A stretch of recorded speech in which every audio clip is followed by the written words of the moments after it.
Conflict management. One of the best ways of managing conflict is to start even by just acknowledging that there's conflict and thereafter face it head on. Because if you don't, then you just be going around in circles. But then, what is conflict in relationships?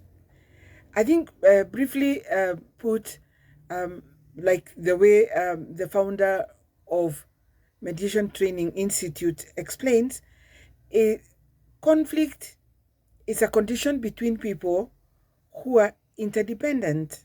That you have a relationship that is ongoing, be it in the family, at work, in business, and so on and so forth. Yeah.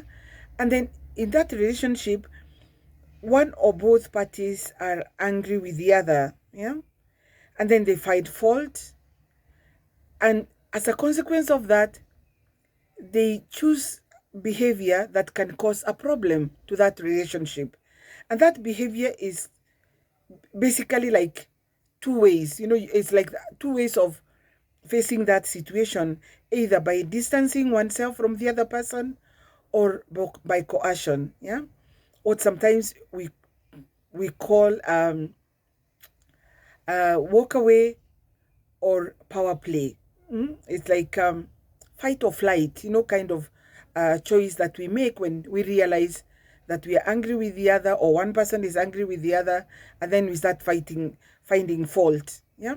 So what's the best way of handling this kind of situation? Today I'll talk about just two basic things, yeah, that can help us to manage conflict. The first of which is control your distancing reflex, because it is a reflex. It's like a way of survival, as it were, in that difficult situation.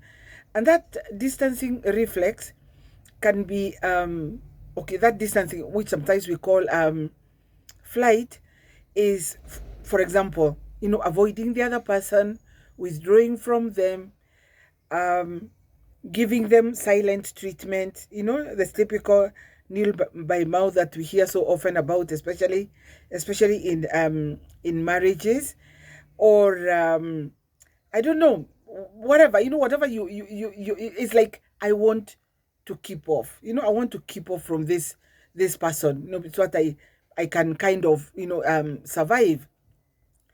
And then the other extreme, as it were, or the other option sometimes people take, is coercion. Yeah, because they're feeling strong enough to fight it out. They fight. They fight the other person in that relationship by coercing them to, or to submission of sorts, of feeling that you're the one in control, the one in power. For example, it will be things like, I don't know, threatening the other person, or shouting, or using like some hostile kind of gestures, or even sometimes getting others to side with you, so that we fight this perceived enemy, as it were. Yeah. But then we realize that if we take any of these routes, the fight or flight, that is so instinctive, um, we don't resolve the problem. Yeah. If by distancing ourselves or by coercing the other person, um, we will just be perpetuating, as it were, that retaliatory cycle, because when the other person perceives that, they also react. So today, basically, those two steps, or those two things, to help us manage and control our conflicts. So, one, control your distancing reflex. Second, control your coercion reflex. And then embrace dialogue.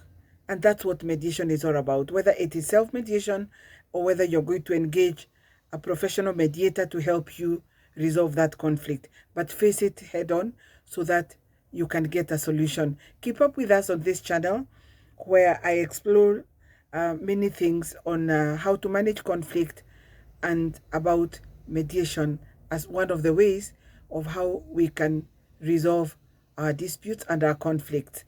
I'll be seeing you in my next one. Bye.